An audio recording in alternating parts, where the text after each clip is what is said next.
گزشتہ 2 جمعوں میں خلیفہ اول بلا فصل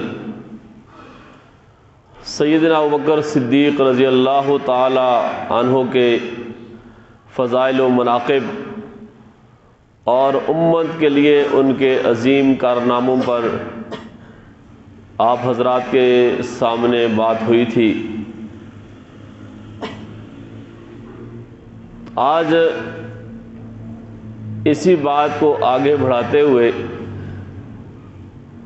کہ صدیق کا مطلب اور اس کا عہدہ، مرتبہ اور اس صدق کو حاصل کرنے کے فوائد و ثمرات کیا ہیں دنیا اور آخرت میں، اور اس کا طریقہ کار کیا ہے، اس حوالے سے آپ حضرات کے سامنے چند باتیں رکھنی ہیں۔ تو صدیق صدق سے نکلا ہوا ہے۔ صدق کا معنی سچائی ہے۔ قرآن کریم کے اندر اللہ جل شانہ نے مختلف مقامات پر اس صدق کو، صادقین کے رتبے مرتبے کو اور ان کے لیے اللہ جل شانہ نے جو انعامات رکھے ہیں اس کو بیان فرمایا ہے۔ تو صدق کی جو ضد ہے وہ کذب ہے، جھوٹ ہے، منافقت ہے، اس کو بھی اللہ نے بیان فرمایا۔ سورہ احزاب کی آیت نمبر 24 ہے۔ اللہ نے فرمایا کہ لِيَجْزِيَ اللَّهُ الصَّادِقِينَ بِصِدْقِهِمْ وَيُعَذِّبَ الْمُنَافِقِينَ إِنْ شَاءَ أَوْ يَتُوبَ عَلَيْهِمْ إِنَّ اللَّهَ كَانَ غَفُورًا رَحِيمًا، تاکہ اللہ تعالیٰ صدق والوں کو، صادقین کو، سچوں کو ان کے صدق اور سچائی کی وجہ سے جزا عطا فرمائے، اور اگر چاہے تو منافقوں کو عذاب دے یا ان کی توبہ قبول فرمائے۔ بے شک اللہ تعالیٰ بخشنے والا، بہت ہی رحم کرنے والا ہے۔ اسی طرح سورۃ المائدہ کی آیت نمبر 119 ہے۔ اللہ جل شانہ فرماتے ہیں کہ ھذا یوم ینفع الصادقین صدقہم، کہ یہ وہ دن ہے کہ جس میں سچے لوگوں کو ان کی سچائی نفع دے گی۔ کیا نفع ہے؟ لہم جنات تجری من تحتها الانہار خالدین فیہا ابدا، کہ ان باغات میں یہ سچے لوگ ہمیشہ ہمیشہ رہیں گے۔ ایسے باغات ہیں کہ جن کے نیچے دریا بہہ رہے ہیں، نہریں بہہ رہی ہیں، اور پھر یہ ان کا آخرت میں بدلہ ہے اس صدق کا، سچائی کا۔ اور فرمایا کہ رضی اللہ عنہم ورضوا عنہ، کہ جنت کے ساتھ ساتھ، باغات کے ساتھ ساتھ اللہ جل ان سے راضی ہو گیا، ورضوا عنہ، اور وہ بھی اللہ سے راضی ہے۔ ذالک الفوز العظیم، فرمایا کہ یہ بہت بڑی کامیابی ہے۔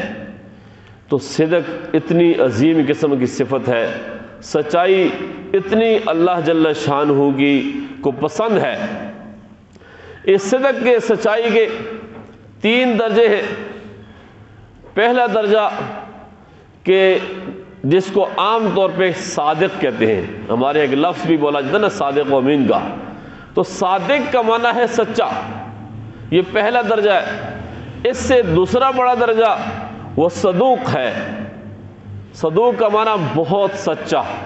ایک حدیث بھی آتی ہے کہ جس میں اللہ کے رسول صلی اللہ علیہ وسلم نے فرمایا کہ التاجر الصدوق الامین، جو سچا تاجر ہو، امانت دار تاجر ہو، لوگوں سے جھوٹ نہ بولتا ہو، تو اس کا حشر قیامت کے دن وہ صدیقین، شہداء، صالحین کے ساتھ ہوگا۔ تو یہ دوسرا درجہ ہے اس کو صدوق۔ یہ بھی صدق کا تیسرا بڑا درجہ، جو سب سے بڑا درجہ ہے صدق کا، سچائی کا، وہ صدیق ہے، بہت ہی سچا۔ یہ صدیق، یہ صدق کو اپنانے کی وجہ سے خلیفہ اول بلا فصل حضرت ابوبکر رضی اللہ تعالی عنہ کا لقب بن گیا، ان کی پہچان بن گئی۔ اب بعض اوقات ان کا نام بھی نہیں ذکر کیا جاتا، صرف اور صرف ان کا لقب ذکر کیا جاتا ہے، ابوبکر صدیق کہا جاتا ہے، یا بعض اوقات صدیق اکبر کہا جاتا ہے۔ یعنی اتنی اس حد تک انہوں نے سچائی کو اپنایا کہ یہ صدیق، یہ صدق ان کی پہچان بن گیا، ان کا نام بن گیا، ان کا تعارف بن گیا ہے۔ اور اس کی وجہ یہ ہے کہ جب حضور نبی کریم صلی اللہ علیہ وسلم نے نبوت کا دعویٰ کیا، جب حضرت ابوبکر رضی اللہ تعالی عنہ کے سامنے آپ صلی اللہ علیہ وسلم نے اپنی نبوت کی بات رکھی کہ اللہ نے مجھے نبی بنا دیا ہے، تو ابوبکر رضی اللہ تعالی عنہ نے فوراً اس کی تصدیق کی اور صدیق بن گئے۔ فوراً تصدیق کی، جھٹلایا نہیں، سوچا نہیں، یہ نہیں کہا کہ میں گھر میں جا کے مشورہ کروں گا یا مجھے تھوڑا سا سوچنے کا موقع دے، میں سمجھوں گا، نہیں، بلا سوچے سمجھے فوراً آپ کی بات پر لبے کہا اور آپ کو سچا نبی تسلیم کر لیا، صدیق بن گئے۔ تو اتنی زبردست بات ہے صدق کو اپنانے کی۔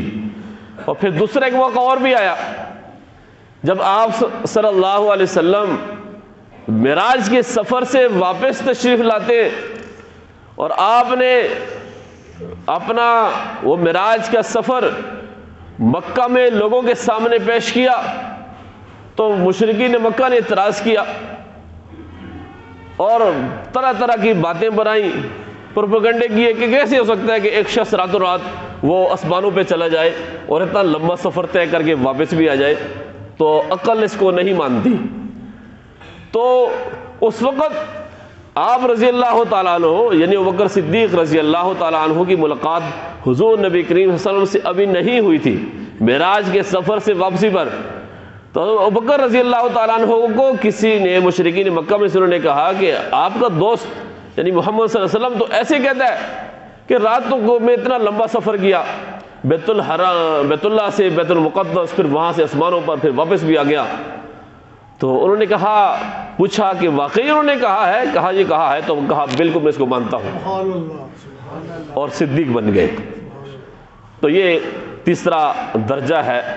تو یہ صدیق کا جو یہ عہدہ، یہ منصب، یہ درجہ، یہ مرتبہ، یہ صدق کو اپنانے کی وجہ سے اور سچائی کو پھیلانے کی وجہ سے اور اس سچے دین کو، سچے پیغمبر کی تصدیق کرنے کی وجہ سے اللہ جل شانہ نے یہ عطا فرمایا ہے۔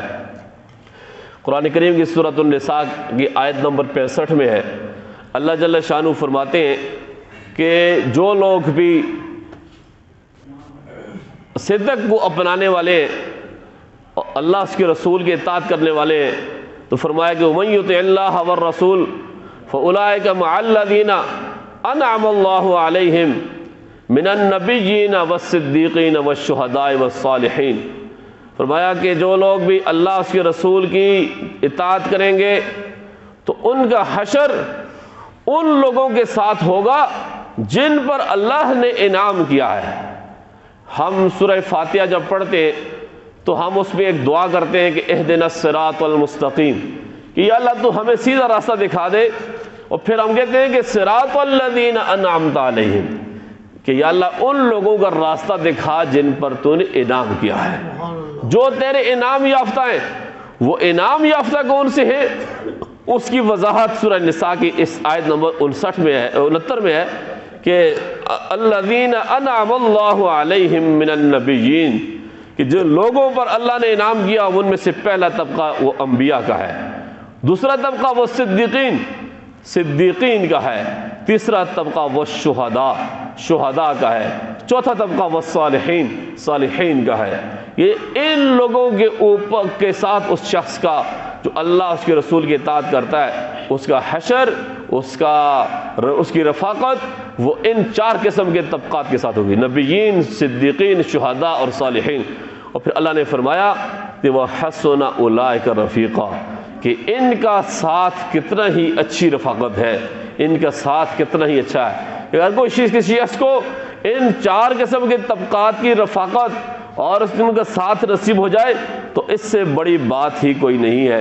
اور پھر اللہ نے فرمایا کہ ذَلِكَ الْفَضْلُ مِنَ اللَّهِ، فرمایا کہ یہ تو اللہ کا فضل ہے، اللہ کی طرف سے ایک بڑی مہربانی ہے، وَكَفَى بِاللَّهِ عَلِيمًا، اور اللہ تعالیٰ بہت اچھی طرح علم رکھنے والا ہے۔ تو اس آیت مبارکہ میں جو صدیقین کا لفظ استعمال ہوا ہے، تو پہلا درجہ تو انبیاء کے جن پر نبوت نازل ہوئی، دوسرا درجہ صدیقین کا۔ صدیقین سے مراد وہ لوگ ہیں جنہوں نے انبیاء کی پیروی کی ہے، اور انبیاء کے ساتھ جنہوں نے وفاداری نبھائی ہے وہ لوگ اس میں شامل ہیں۔ ہر نبی کے ساتھ کچھ صدیقین ہوا کرتے ہیں، اگرچہ ان کی تعداد بہت کم ہوتی ہے۔ ظاہر سی بات ہے، اس طرح کھرا سچ بولنا اور پھر اس پہ قائم بھی رہنا آسان نہیں ہوتا۔ خود تھوڑا سا اگر آپ جائزہ لیں، جب حضور نبی کریم صلی اللہ علیہ وسلم نے نبوت کا دعویٰ کیا تو اس وقت ہر طرف سے آپ کی مخالفت ہو رہی تھی، ہر طرف سے آپ کے خلاف پروپیگنڈے ہو رہے تھے، آپ کے خلاف منصوبے بنائے جا رہے تھے۔ اس ماحول میں اگر ایک شخص بلا سوچے سمجھے آپ کی تصدیق بھی کرتا ہے، پھر آپ کے ساتھ کھڑا بھی ہو جاتا ہے، آسان نہیں ہے، بڑا مشکل ہے۔ اور پھر جب ہجرت کا موقع آتا ہے تو ابو بکر صدیق رضی اللہ تعالیٰ عنہ اس وقت بھی آپ کے ساتھ ہی رہے، آپ کے ساتھ ہی رہے، سارے سفر میں آپ کی معاونت کی، تعاون کیا۔ غار ثور کے اندر بھی، پھر مدینہ کا جو سفر تھا، مشکل سفر تھا، رات کو آپ کو اٹھا کر لے گئے۔ تو اس طرح یہ ہوتا ہے، بعض اوقات مشکل کا سامنا بھی کرنا پڑتا ہے، تو اس وقت جو لوگ کھڑے ہوتے ہیں ان کو یہ منصب پھر ملتا ہے۔ اس صدق کے مقامات بھی ہے کہ سچائی کے درجات بھی ہے۔ امام ابن قیم رحمۃ اللہ علیہ کے والد سے آتا ہے کہ انہوں نے لکھا کہ صدق 3 قسم کا ہے سچائی۔ نمبر 1 اقوال میں، نمبر 2 اعمال میں، اور نمبر 3 حال اور احوال میں۔ اقوال میں صدق یہ ہے کہ انسان اپنی زبان سے جو بات کہے پھر اس بات پر قائم رہے، ڈٹ جائے۔ اور اس کی مثال دی ہے کہ جیسے کسی پودے کی بالی ہوتی ہے کہ وہ تنا جو ہے پودا، وہ اس پہ قائم رہتا ہے، کھڑا رہتا ہے، کتنی مضبوط ہوتی ہے وہ۔ اسی طرح مثال دی ہے کہ یہ اقوال میں، اقوال میں، زبان سے کہی ہوئی بات میں انسان اس حد تک اپنی بات پہ قائم رہے تو یہ اقوال میں صدق ہے۔ اور پھر دوسرا اعمال میں صدق یہ ہے کہ کاموں کو اللہ، اس کے رسول صلی اللہ علیہ وسلم کے احکامات کے مطابق باقاعدگی اور مستقل مزاجی کے ساتھ انسان کرتا رہے، جیسا کہ جسم پر سر قائم ہے، مضبوطی کے ساتھ۔ یہ اعمال میں صدق ہے۔ اور پھر تیسری چیز ہے حال اور احوال میں صدق، کہ انسان کی جو دلی اعمال ہیں، جو اس کی ظاہری خارجی اعضاء ہیں، ان میں بھی اپنی طاقت اور وسعت کے مطابق مستقل مزاجی کے ساتھ، اخلاص کے ساتھ ان کو ادا کرے۔ یہ حال اور احوال میں صدق ہے۔ تو یہ صدق کی 3 مقامات ہو گئے، اقوال میں صدق ہے، اعمال میں صدق ہے، حال اور احوال میں صدق ہے۔ اس صدق کی نشانی کیا ہے؟ تو اس کی نشانی انسان کے دل کا اطمینان ہے۔ اس لیے ایک حدیث میں اللہ کے رسول صلی اللہ علیہ وسلم نے ارشاد فرمایا کہ دع ما یریبک الی ما یریبک، جو چیز تمہیں شک میں ڈالے اسے چھوڑ دو، اور جو چیز تمہیں شک میں نہ ڈالے اس کو اپنا لو، اس کو اختیار کر لو۔ اور پھر فرمایا کہ فإن الصدق طمأنینۃ، کیونکہ صدق، سچائی، یہ دل کا اطمینان ہوتا ہے، اس سے انسان کو قلبی اطمینان نصیب ہوتا ہے۔ وَإِنَّ الْكِذْبَ رِيبَةٌ، جھوٹ جو ہے وہ شک ہوتا ہے۔ اس سے ایک بات اور بھی سمجھ لیں کہ بعض اوقات بعض معاملات میں بظاہر ایسا لگتا ہے انسان کو کہ شاید یہ جائز بھی ہے، ہو سکتا ہے آپ کسی مفتی سے فتویٰ لیں، ظاہری حالات کو دیکھ کے وہ فتویٰ بھی دے دے، لیکن پھر بھی آپ کے دل میں ایک کھٹکا پیدا ہو کہ یار یہ چیز سمجھ نہیں آ رہی، دل مطمئن نہیں ہو رہا، دل کا اطمینان نصیب نہیں ہو رہا، تو اس وقت پھر اس چیز کو چھوڑ دو، اس کام کو نہ کرو۔ جب آپ کے دل میں کھٹکا پیدا ہو جائے، شک پیدا ہو جائے، تو اس کو چھوڑ دو۔ اسی بات کو فرمایا کہ دع ما یریبک الی ما یریبک، جو چیز تمہیں شک میں ڈالے اس کو چھوڑ دو، جو چیز شک میں نہ ڈالے اس کو اختیار کر لو، کیونکہ فإن الصدق طمانینۃ، جو صدق ہے، سچائی ہے، وہ دل کا اطمینان ہوتا ہے، انسان کا دل اس پر مضبوط ہوتا ہے، مطمئن ہوتا ہے، دل میں کھٹکا نہیں ہوتا۔ وإن الکذب ریبۃ، جو جھوٹ ہوگا، جو چیز ٹھیک نہیں ہوگی، جو باطل ہوگا، اس میں پھر شک ہوگا، انسان کے دل میں کھٹکا رہے گا۔ لیکن اگر کسی آدمی کے دل میں ایسی کیفیت نہیں ہے تو پھر وہ ظاہری طور پر کسی عالم مفتی سے اس نے فتویٰ پوچھا اسی پر عمل کرے۔ اور یہ ہر آدمی کے ساتھ بھی معاملہ نہیں ہوتا۔ جو آدمی گناہوں میں لت پت ہے، اس کا دل سیاہ ہو چکا ہے، اب پھر اس کے دل میں کھٹکا بھی پیدا نہیں ہوتا۔ ایک کھٹکا تب پیدا ہوتا ہے جب دل میں وہ نور ایمانی کی کچھ نہ کچھ رمق باقی ہو، وہ نور ایمانی برقرار ہو، تو پھر آدمی کے دل میں کھٹکا ہوتا ہے کہ یار یہ بس یہ کام نہیں کرنا چاہیے اور مجھے اس میں شک ہے، تردد ہے۔ لیکن اگر دل میں وہ گناہوں کی وہ نحوست وہ چھا گئی ہے دل کے اوپر، اور گناہوں کی وجہ سے دل سیاہ ہو گیا ہے، تو پھر آدمی کو کھٹکا پیدا نہیں ہوتا، وہ تو پھر سر عام جو چیزیں حرام ہوتی ہیں، گناہ ہوتی ہیں، اس کو بھی کر رہا ہوتا ہے، اس کو پھر بھی شک نہیں پڑتا۔ تو اس شک کے لیے بھی ضروری ہے کہ دل میں وہ نور ایمانی ہونا چاہیے۔ اس صدق کے فائدے بھی بہت سے ہیں۔ انسان جب سچائی کو اختیار کر لے، یہ صدق کو اپنا لے، تو اس کے بہت سارے فائدے ہیں۔ قرآن کریم کے اندر بھی، احادیث کے اندر بھی اللہ کے رسول صلی اللہ علیہ وسلم نے فرمایا، قرآن کریم سے تو میں نے شروع میں ذکر کر دی آیت، حدیث پاک میں آتا ہے کہ اللہ کے رسول صلی اللہ علیہ وسلم نے ارشاد فرمایا کہ ان الصدق یہدی الی البر، جو صدق ہے، سچائی ہے، وہ انسان کو نیکی کی طرف لے کے جاتی ہے۔ وَإِنَّ الْبِرَّ يَهْدِي إِلَى الْجَنَّةِ، نیکی انسان کو جنت کی طرف لے کے جاتی ہے۔ وَإِنَّ الرَّجُلَ لَيَصْدُقُ، کہ آدمی جب اس صدق پر، سچائی پر عمل پیرا ہوتا ہے، حَتَّى يَكُونَ صِدِّيقًا، یہاں تک کہ اللہ کے ہاں وہ صدیقین میں لکھ دیا جاتا ہے۔ تو یہ سچائی اتنی زبردست چیز ہے۔ اور پھر فرمایا کہ وَإِنَّ الْكِذْبَ يَهْدِي إِلَى الْفُجُورِ، جو جھوٹ ہے، فراڈ ہے، دھوکہ دہی ہے، فرمایا کہ وہ انسان کو گناہ کی طرف لے کے جاتا ہے، برائی کی طرف لے کے جاتا ہے۔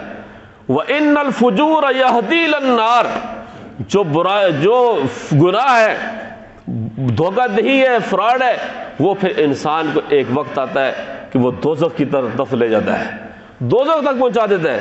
وَإِنَّ الرَّجُلَ لَيَكْذِبُ، جب آدمی جھوٹ پر ہی قائم رہے، مسلسل جھوٹ بولتا رہے، لوگوں سے دھوکہ دہی، فراڈ کرتا رہے، تو فرمایا کہ حَتَّى يُكْتَبَ عِندَ اللَّهِ كَذَّابًا، یہاں تک کہ اللہ کے کاغذوں میں بھی وہ کذاب، جھوٹا لکھ دیا جاتا ہے۔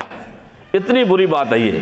تو صدق کا فائدہ یہ ہے کہ انسان وہ صدیقین میں، اللہ کے کاغذات میں، اللہ کے وہ جو ریکارڈ مرتب ہو رہا ہے، اس میں وہ صدیقین میں لکھ دیا جاتا ہے۔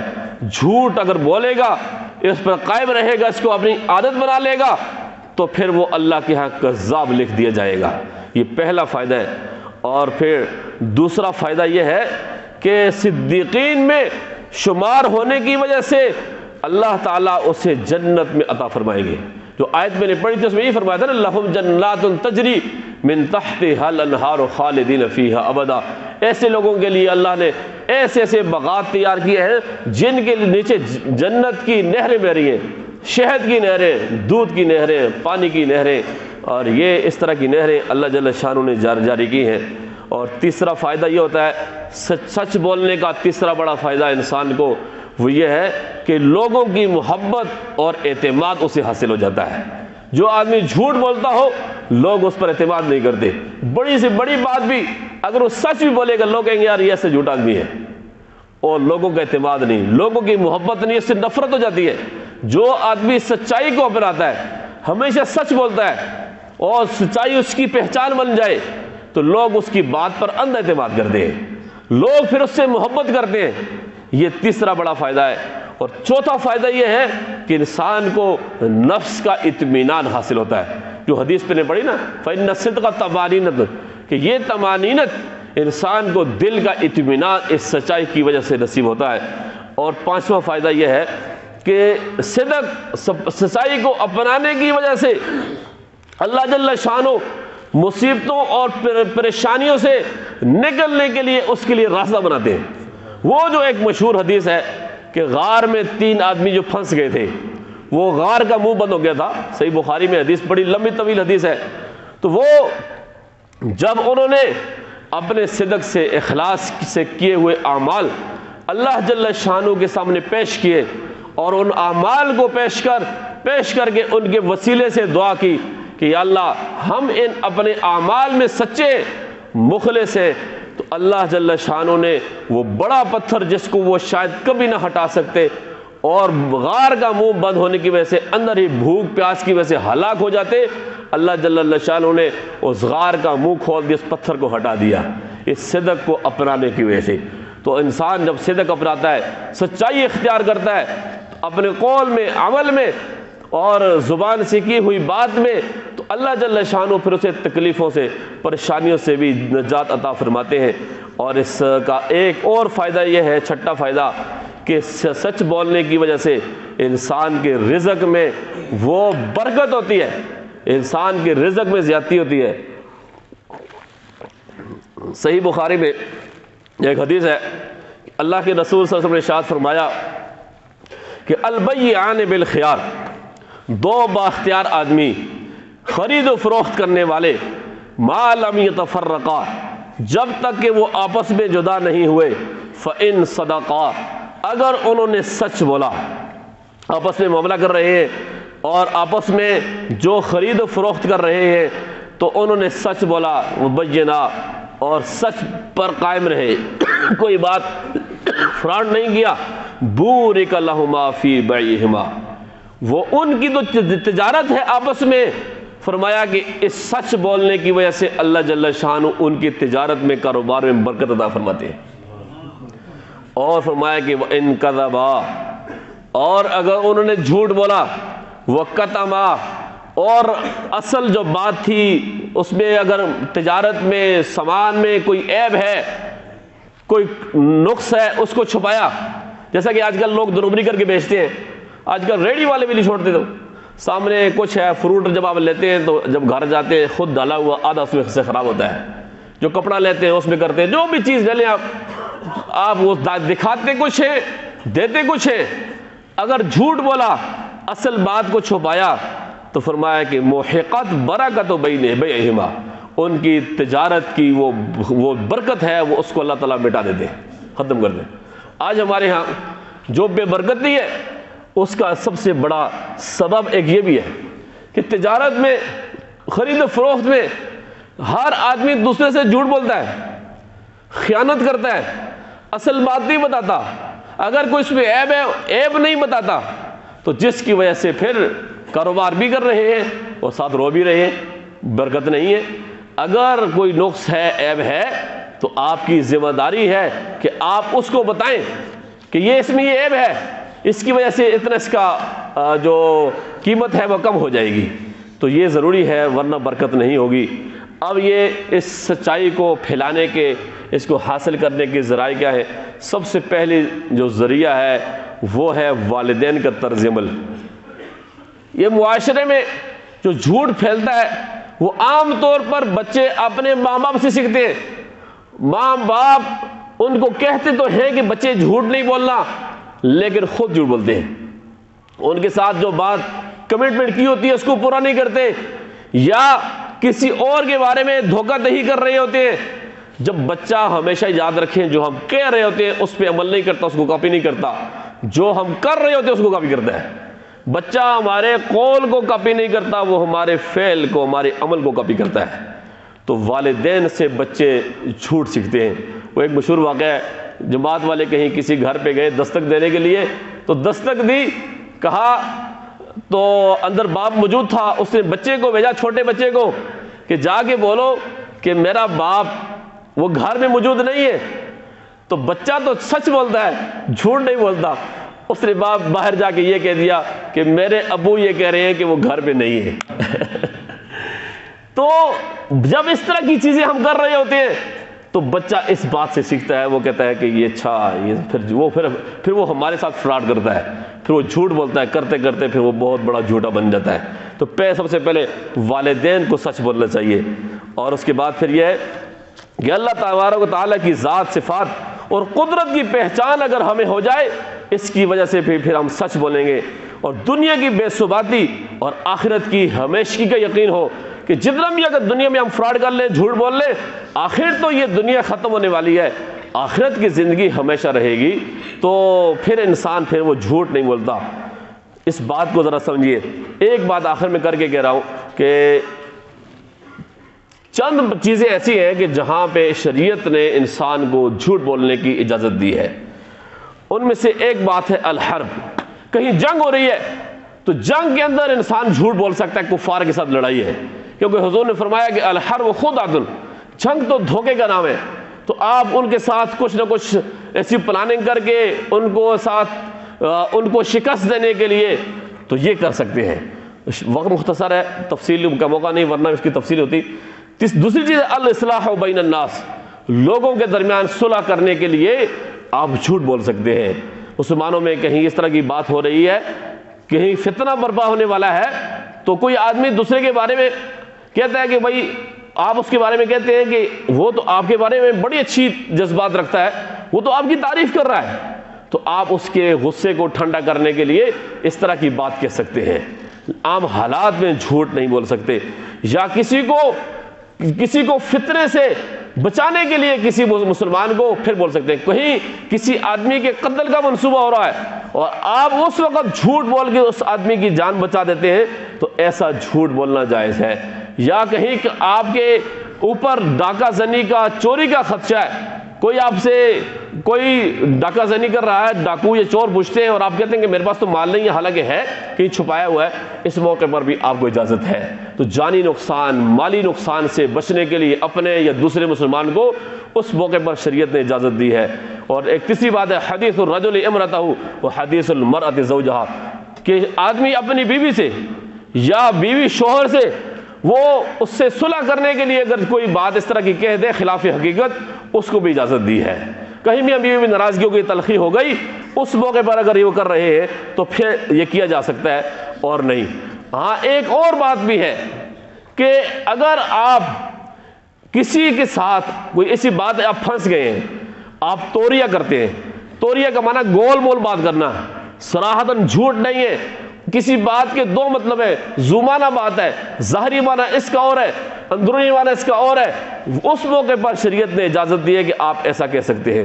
جیسا کہ نبی کریم صلی اللہ علیہ وسلم کو ابو بکر صدیق رضی اللہ تعالی عنہ لے کے جب ہجرت کے سفر میں جا رہے تھے، چونکہ آپ کے پیچھے کفار نے لوگ لگائے تھے، تو جب ایک شخص نے پوچھا آپ سے کہ یہ کون شخص ہے، ابو بکر صدیق رضی اللہ عنہ پوچھا کہ آپ کے ساتھ کون ہے، تو انہوں نے کہا کہ ھذا ہادی یہدینی الی الطریق، فرمایا یہ تو میرا رہبر ہے جو مجھے راستہ دکھا رہا ہے۔ تو اس شخص نے سمجھا کہ یہ والا جو دنیا کا راستہ ہے، جو مدینہ جا رہا ہے، یہ راستہ دکھا رہا ہے۔ ابو بکر صدیق نے اس کی مراد وہ جنت کا راستہ تھی، کہ نبی کریم صلی اللہ علیہ وسلم یہ میرے وہ رہبر ہیں جو مجھے جنت کا راستہ دکھا رہے ہیں۔ تو اس طرح کی گول مول بات وہ کی جا سکتی ہے، لیکن صراحتاً جھوٹ بولنے کی اجازت شریعت نے نہیں دی ہے۔ کہ سچ بولنا چاہیے، سچ کو پھیلانا چاہیے، سچائی کو پھیلائیں گے پھر ہمارا معاشرہ ترقی کرے گا، اللہ جل شانہ کی ہماری وہ رحمتیں ہوں گی، ہماری رزق میں برکت ہوگی، دنیا کے اندر عزت ملے گی، لوگوں کی نظر میں، اللہ کی نظر میں ہم محبوب بن جائیں گے، اور پھر لوگوں کا اعتماد حاصل ہوگا، اور آخرت میں اللہ جل شانہ میں جنت کے باغات عطا فرمائیں گے۔ اور جھوٹ سے بچنے کی ضرورت ہے، اللہ جل شانہ میں سمجھ کر عمل کرنے کی توفیق نصیب فرمائے۔ وآخر دعوانا الحمدللہ رب العالمین۔